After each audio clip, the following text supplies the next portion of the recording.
Welcome back, everyone. I appreciate you being here. This week, I wanted to start off by saying I almost ruined 4 beautiful blues that may or may not have turned out just fantastical in the end. So let's take a look at how things shook out.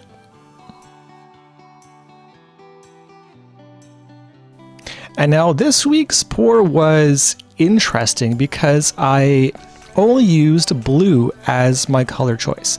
Now it is 4 fairly distinct colors of blue, shades of blue I suppose, in this painting. So although it may seem like, hey, it's a whole bunch of random blues, true, however, I had a fairly good idea in my mind of where I wanted these shades to be. So I'm going for some lighter colors on the outside, and my more dominant colors of the ultramarine blue and the Prussian blue, which is the darkest of the 4, more towards the middle to make sure that the ultramarine, which is the darker blue there, stand out as a focal point in this piece. Also, for those of you who haven't been around for a little while or are new to my channel, I had taken a 6-month break from pouring altogether, and this is my 3rd painting back. So I kind of dove headfirst into the end of the pool, deep end that is, and took on a 20-inch by 20-inch canvas. Again, all blues, so why not just go for the gusto here and take one shade of blue and figure it out as we go. Now I also mix my paints the evening before I do my paint pours. So that means generally for me, I don't make much extra because I try to measure out what I need for less waste in the end. So as we get through this pour, I'll explain why I was so concerned with how things were going and where I made my first really big mistake. Now, as far as the puddles go, there is no right or wrong, in my opinion, for how anyone pours their puddles.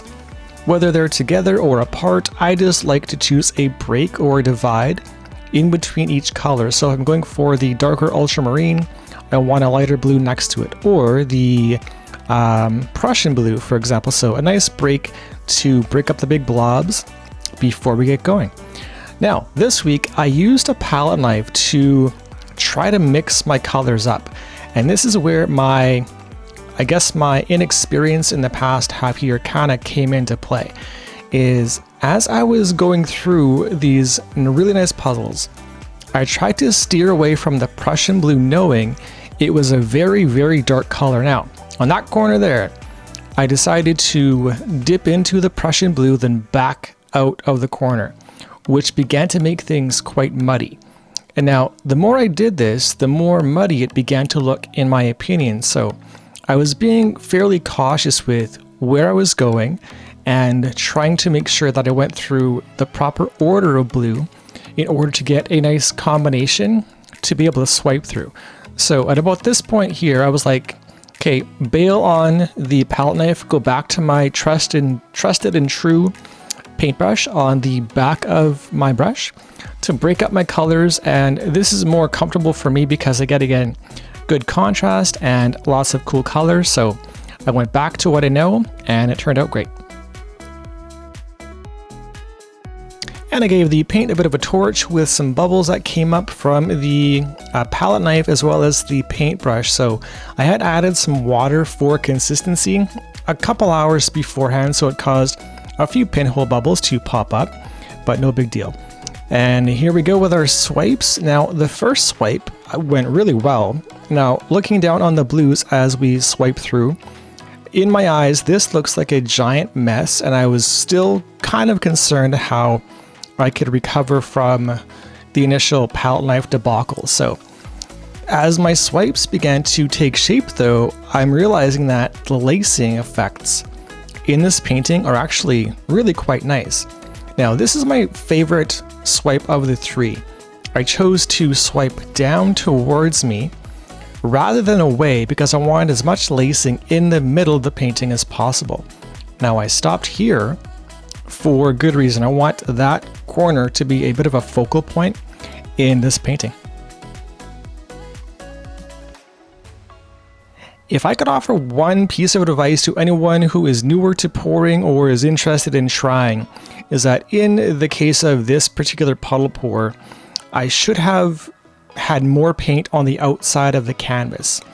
Now, looking down at it, you may not see it, but some of that paint and lacing is kind of pulling on the dry canvas, so I've got to be very aggressive with that first tilt.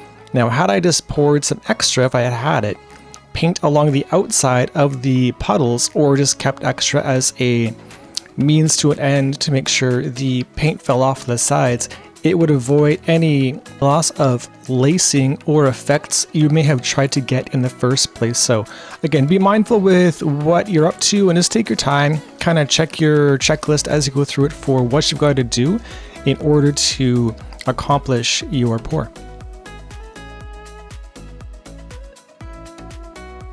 And as I get into this third corner of the tilts, second corner, I'm being very cautious and very mindful of where my paint is on my canvas. On the first tilt, I chose to bring all my color back to the center, and again on the second tilt as well.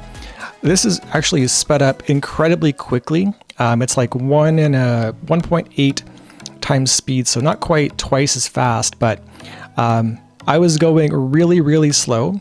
And again, being incredibly careful with the paint I had because I didn't have any extra. So if I ran out from a poor tilt, I would be out of paint and risk the possibility of having cracks or crazing in the end. So do your best to make sure you got extra if you need it to avoid any possible disruptions in the end. And as this fourth corner begins to take shape, you can tell that over the course of the tilts, from the initial muckiness of the blues, things really kind of came together. My lacing looks really nice. I was quite happy with the combination of blues I was able to get with each corner, and my lacing cooperated with my tilts, so I didn't lose a lot of it. Again, that goes into, you've got to consider where your lacing may be when you're all done. So I was quite happy with how this turned out. And that last tilt coming back to the center took a while, so I cut it out for you. And here is the final wet result as we set it down. Now looking down on the wet result, this corner is my favorite. It's got the ultramarine in there with the white lacing. I use Amsterdam with some Australian Filtrol as my cell activator. Now along with the lighter blues, I think this is really, really pretty. I had a ton of fun making it, a bit of stress in the beginning, but all in all, it came together. So what do you think? Let me know below in the comments, and if you have enjoyed this, please click the like button and consider subscribing to the channel, and we will of course see you again in the next one.